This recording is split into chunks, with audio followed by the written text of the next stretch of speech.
प्रणाम। किस टाइप का आप लोग गीत गाते हैं? अवधि जी गाइए, क्या अभी तैयार किए हैं आप?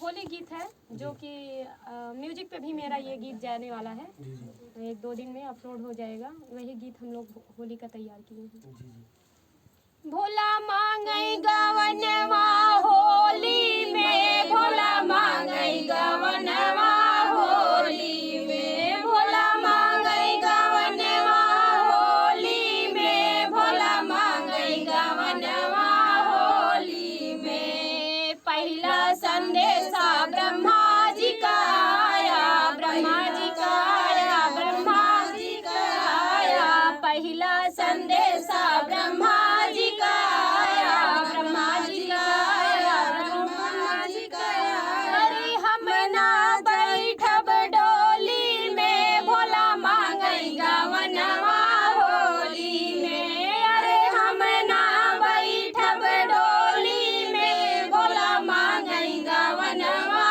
होली में, भोला मांगई गवनवा होली में, भोला मांगई गवनवा होली में।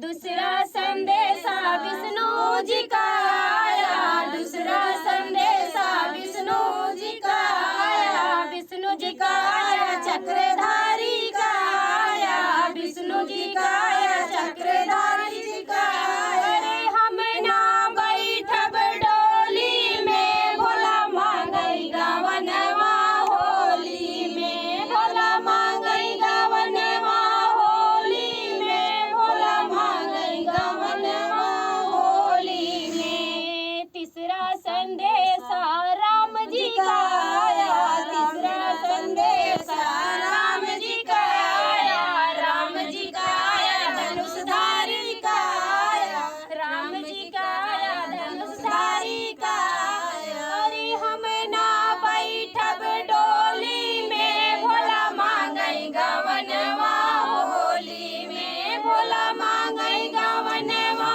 होली में, भोला मांगई गवनवा होली में। चौथा संदेशा कृष्ण जी का आया, चौथा संदेशा कृष्ण जी का आया, कृष्ण जी का आया, मुरली वाले का आया, कृष्ण जी का आया, मुरली वाले का आया।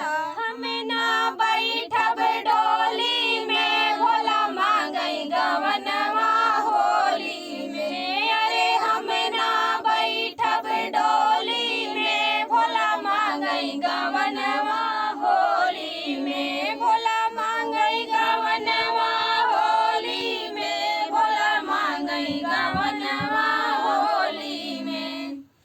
कब से आप लोग यूट्यूब पर काम कर रहे हैं? 2 साल हो गया भैया। कैसे आपके विचार में आया कि हम लोग गीत गाएंगे और एक स्टूडियो में कैसे? हम लोग कॉमेडी बनाने जाते थे, जी जहाँ रमेश अखिलेश का घर है, वहीं पे हमारी रिश्तेदारी है। तो भैया भी बनाते थे, मौसी के लड़के हैं। तो बोले भाभी आइए आप लोग भी बनाइए। हमने कहा ठीक है। तो हम लोग जाने लगे, दोनों लोग जाते थे। फिर पूरा दिन का मतलब सुबह जाएं तो शाम हो जाती थी। घर वाले भी मतलब चिल्लाएं, थोड़ा रात हो जाती, बच्चे हैं छोटे छोटे, कौन कैसे देखेगा इतनी दूर और पूरा दिन का काज। फिर यही सोचे, 1 बार गए 2 बार गए, 3-4 वीडियो वहाँ हमारी बनी है।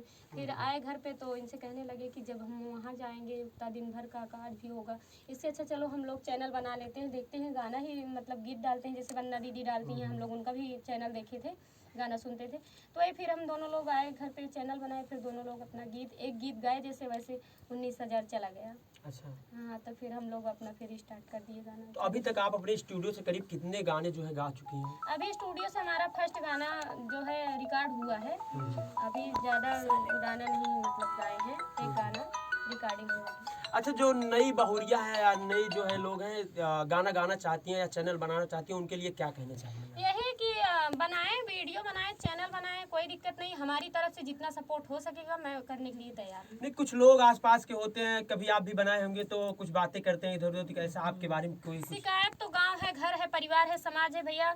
हर लोग बोला थी, जब एक बार अगर रील्स डली है, वीडियो बनाई है, तो सब उल्टा सीधा बहुत हम सब सुने ही, बहुत लोग बोला थे कि रे नचनिया पड़ोसी रिश्तेदार बना के था बिना बुराई करे बिना तो। अच्छा, आप किस टाइप का गाना वाना बनाती हैं, क्या करती हम हैं? गाना नहीं गाते, गाना गा नहीं पाते, हम लोग डांस का ननद भौजाई का वीडियो है हमारे चैनल अच्छा, पे।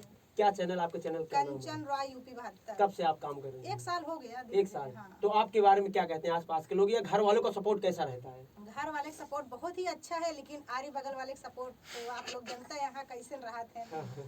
कौन बतावे की जरूरत नहीं है। अच्छा, तो आप कहाँ से आई हैं? किस चैनल, कौन सा चैनल है आपका? अनीता शर्मा 2500। अच्छा, क्या गाना गाती है, कुछ वीडियो, डांस क्या बनाते हैं, डांस बनाती है? अच्छा, कब से काम कर रही है? 1 साल से। आपका किस नाम से है चैनल? पूजरा ऑफिशियल। कब से काम कर रही हैं आप? 1 साल से क्या बनाती है, गीत गाती हैं? गीत गाते हैं। गीत गाते हैं। तो कैसा सपोर्ट मिल रहा है लोग